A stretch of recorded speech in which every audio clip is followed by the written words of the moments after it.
बांग्लादेश में भीषण आगजनी और हिंसा के बीच हालात बेहद खराब हो गए। बांग्लादेश की 2 तस्वीरें निकलकर सामने आई, उसने सबको हैरान कर दिया। सड़कों पर लोगों का हुजूम और पीएम हाउस पर कब्जा। वैसे ये तस्वीरें किसी भी देश के लिए शर्मनाक हैं। इस बीच बांग्लादेश की प्रधानमंत्री शेख हसीना ने प्रधानमंत्री पद से इस्तीफा दे दिया और सेना के विशेष हेलीकॉप्टर से रवाना हो गई।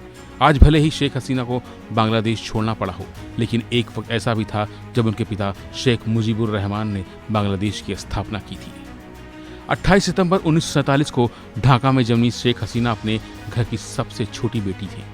उनका शुरुआती जीवन बांग्लादेश के ढाका में गुजरा। एक छात्र नेता के रूप में उन्होंने राजनीति में कदम रखा।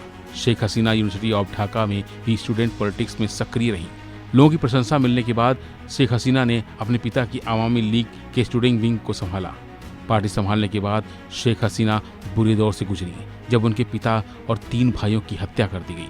यह बात साल 1975 की है। इस दौरान सेना ने बगावत कर दी थी और हसीना के परिवार के खिलाफ मोर्चा खोल दिया। इस लड़ाई में हसीना के पिता, माँ और 3 भाई की जान चली गई, लेकिन हसीना, उनके पति वाजिद मियाँ और छोटी बहन की जान बच गई थी। घरवालों के जाने के बाद शेख हसीना कुछ समय के लिए जर्मनी चली गई।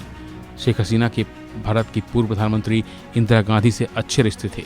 जर्मनी के बाद इंदिरा गांधी ने शेख हसीना को भारत बुलाया और फिर वह कुछ सालों तक दिल्ली में रही।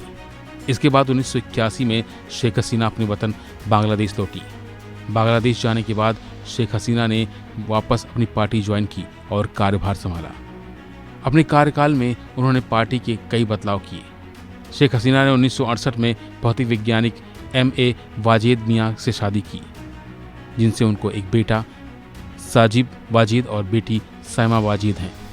शेख हसीना जनवरी 2009 से बांग्लादेश का प्रधानमंत्री पद संभाल रही थी। इस बीच उन्होंने इस्तीफा दे दिया। उन्होंने 1986 से 1990 तक और 1991 से 1995 तक बतौर विपक्ष की नेता के तौर पर काम किया। शेख हसीना 1981 में अवामी लीग का नेतृत्व कर रही हैं। उन्होंने जून 1996 से जुलाई 2001 तक प्रधानमंत्री के रूप में कार्य किया। 2009 में उन्होंने प्रधानमंत्री के रूप में अपने दूसरे कार्यकाल के लिए शपथ ली। 2014 में उन्होंने तीसरे कार्यकाल के लिए फिर से चुना गया। 2018 में शेख हसीना ने फिर से जीत दर्ज की और चौथे कार्यकाल के लिए प्रधानमंत्री बनी। शेख हसीना ने 1996 से 2001 तक बांग्लादेश के प्रधानमंत्री के रूप में अपना पहला कार्यकाल पूरा किया। वह स्वतंत्रता के बाद से 5 साल का कार्यकाल पूरा करने वाली देश की पहली प्रधानमंत्री बनी। इस कार्यकाल के दौरान उन्होंने भारत सरकार के साथ गंगा नदी पर 30 साल के जल बंटवारे की संधि पर भी हस्ताक्षर किए थे।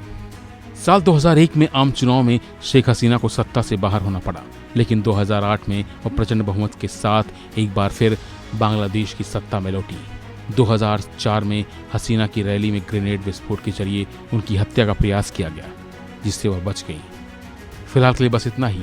बाकी अपडेट के लिए बने रहिए वन इंडिया हिंदी के साथ।